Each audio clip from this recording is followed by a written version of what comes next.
Permitam-me que eu sublinhe de tantas personalidades ilustres presentes, de um lado, o Sr. Dom Duarte, porque tratando-se de uma instituição que nasceu em plena monarquia e que, embora tendo vários dos seus entusiastas como militantes republicanos da primeira hora, que eu presto aqui, naturalmente, o cumprimento e a homenagem àquilo que foi o contributo da monarquia ao longo de séculos para a história do país e, no caso vertente, no século XIX, final do século XIX, assinalando o nascimento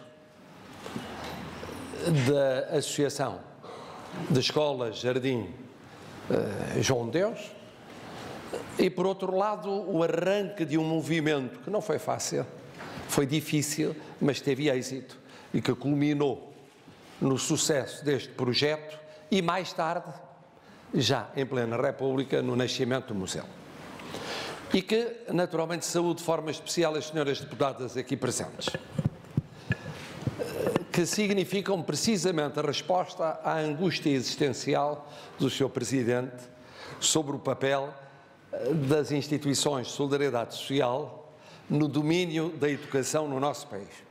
E que eu poderia alargar ao domínio da solidariedade social em geral, da saúde, do apoio desde a mais tenra infância até a mais proveta senectude. Para dizer que a presença das senhoras deputadas tem um significado. Significa que o Parlamento português, portanto, o Estado português, não é apenas o Presidente da República, também a Assembleia da República, reconhecem, valorizam e apoiam o papel de instituições como esta, daquilo que se chama muitas vezes o setor social, no domínio da educação no nosso país. Todos os setores têm naturalmente o seu contributo a dar, tratando-se de uma missão nacional, porque é uma missão nacional, a educativa, e tem o Estado, tem institutos públicos, tem autarquias locais, mas tem também o setor social e o setor privado. E o setor social tem desempenhado uma função insubstituível, como aliás Vossa Excelência se encarregou de demonstrar à sociedade.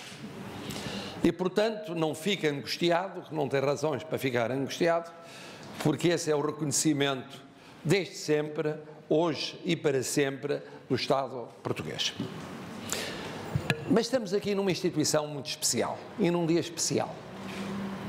Num dia especial porque este ano se comemoram 100 anos sobre o nascimento do museu. Mas o museu não existiria se não houvesse a associação. E a associação não existiria se não tivesse havido João de Deus. E aquilo que ele representou num patamar, hoje sabemos, crucial. Na altura ele teve essa intuição crucial no sistema educativo português, em qualquer sistema educativo. Estou tanto mais à vontade quanto como professor universitário, como professor do ensino superior, e sinto-me bem rodeado aqui de alunas do ensino superior e de responsáveis do ensino superior, não apenas social, não apenas privado, mas também público, para dizer que, quando as alunas e os alunos me chegam às mãos, muito do essencial está largamente definido no seu percurso anterior. Não é diminuir a importância dos responsáveis, dos professores do ensino superior. É dizer que muito antes deles, e com uma tarefa bem mais ingrata e bem mais difícil, outros estiveram presentes no percurso educativo daquelas jovens e daqueles jovens. E eu não tenho dúvidas que é 1000 vezes mais complexo ser-se professor do secundário do que do superior, professor do básico do que do secundário, responsável na educação pré-escolar do que no básico, no secundário ou no superior. E por isso não há como não olhar com admiração e com gratidão para a história desta casa. Primeiro com admiração, porque ela fez contra o vento.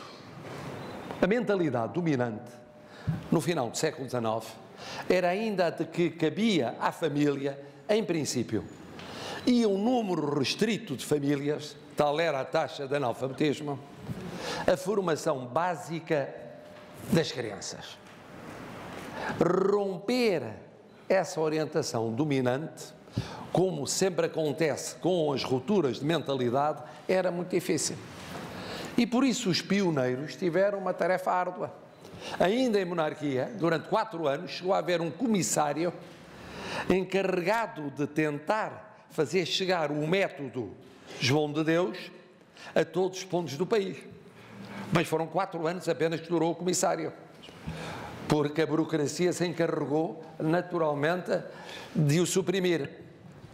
E, no entretanto, como foi recordado, havia ações educativas, e essas ações educativas iam muito para além daquilo que chamaríamos a formação institucional. E era um grupo, um punhado de visionários que apostava nessa mudança de mentalidades e continuam a apostar na viragem do século, e que prosseguiu depois dos anos 10, nos anos 20.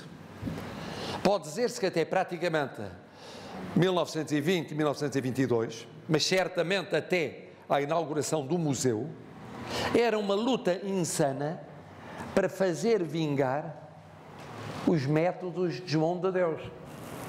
Aquilo que nos apareceu depois a muitos de nós como uma evidência, como adquirido, não era adquirido. Não era adquirido na última década do século XIX, não era adquirido na primeira década do século XX, nem na segunda. Eu fui um privilegiado, porque primeiro tive o que se chamava então ensino infantil.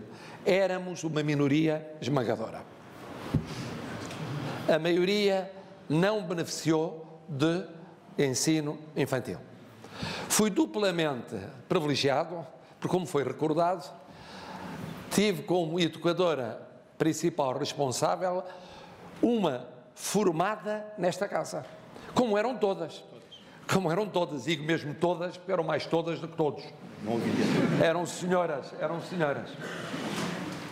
Mas fui ainda privilegiado, porque em 1950, quando com 1 ano e pouco de idade, 1 ano e meio de idade, comecei a dar os primeiros passos, no sentido literal do termo, na escola infantil, pude ser dos beneficiários da cartilha João de Deus, que na altura já era pacífica, porque estávamos em 1950. Não tinha sido pacífica até aos anos 10 e 20, e a partir daí foi pacífica. E se recordarmos o número de crianças portuguesas que aprenderam a língua portuguesa, aprenderam a ler e a falar como depois falavam, e a escrever sobretudo, com base na cartilha João de Deus, eu não sei se são centenas de milhares, chegam aos milhões. Porque depois, a partir da cartilha, houve naturalmente evolução de métodos. Mas a raiz esteve lá. Durante décadas, certamente até aos anos 60, 70, e portanto, pelo menos, mas de antes, e depois continuando naturalmente com inovações, podemos dizer que foram centenas de milhares, ou mesmo milhões de crianças portuguesas a deverem ao patrono desta casa e a esta casa as raízes da sua formação, ou diretamente pela aprendizagem da cartilha ou através das educadoras formadas nesta casa. E eu que me recordo muito bem, isto de alguma provectidade permite essas lembranças, da Mitza e da Maria Ulrich. Recordo-me mais ainda desta casa. Aliás, devo dizer que durante décadas por ela passava todos os dias, porque vivendo aqui ao lado. E embora não sendo aluno, passei mais vezes do que um ou dois dos antigos alunos, que passaram e depois deixaram de passar, atravessando para a escola que está em frente. Testemunhava a presença física, mas sobretudo a presença espiritual desta casa. E o que é mais impressionante é que poderia ser apenas este momento, um momento de elogio histórico, de admiração virada para o passado. Mas não é. A casa está viva. Está viva. E o digam estas jovens, que vão sair daqui para cumprir uma missão educativa virada para o futuro. Esta casa está virada para o futuro. Não cuida só do presente, com os seus 55 polos, os mais variados. Porque desde uma instituição, tendo como patrona a Rainha Santa Isabel, até às ludotecas, já aqui foram mencionados, os jardins de escola, o que não tem espalhado pelo país, o que não tem feito para além do país, fora do país, no mundo que fala português, mas continua viva e a apostar no futuro e a formar formadoras e formadores para o futuro. Esse é o maior elogio que se lhe pode prestar. É que está a cumprir a missão assinalada por João de Deus, que não se esgotava naquele momento histórico. Olhava para Portugal e olhava para o futuro de Portugal. E por isso, ao percorrer o conjunto de galardões a justo título entregues a esta instituição, à associação, e portanto também, nessa medida, ao museu, verifiquei que havia uma gravíssima lacuna, porque havia homenagens municipais, justíssimas. Havia homenagens de instituições internacionais, justíssimas. Havia homenagem da Gulbenkian, justíssima. Havia homenagem do governo português pelo seu papel pedagógico, justíssima. Mas não havia uma homenagem global do Estado português. Como era possível terem decorrido 135 anos de vida, já não falo nos 100 anos de museu, mas 135 anos, e não ter havido, apesar de nascida em monarquia e por essa via, certamente, com o acolhimento dos monarcas portugueses, e foram 3 que conviveram historicamente com ela, tendo tido como pioneiros vários presidentes da República, que aqui vieram, aqui fizeram conferências, aqui falaram e foram associados, tendo tido mais tarde a aceitação, melhor dizendo, a tolerância de um período nem sempre muito tolerante no quadro do sistema educativo e da sociedade portuguesa como um todo. Tem tido a visita de um Presidente da República em democracia, pelo menos um antes da minha. Como é que não tinha ocorrido a ninguém o atribuir a esta casa uma ordem honorífica em nome do Estado português? E como mais vale tarde do que nunca, cumpre-me preencher essa lacuna, entregando nas mãos do Sr. Presidente aquilo que é o reconhecimento, um serviço prestado à educação, que se chamou durante muito tempo instrução pública, existindo por isso uma ordem que é a ordem da instrução pública, e que quando contempla entidades associativas, o faz atribuindo o título de membro honorário da ordem da instrução pública. É o que eu passo a fazer, cumprindo um dever do Estado português ao fim de 135 anos de serviço a Portugal e aos portugueses.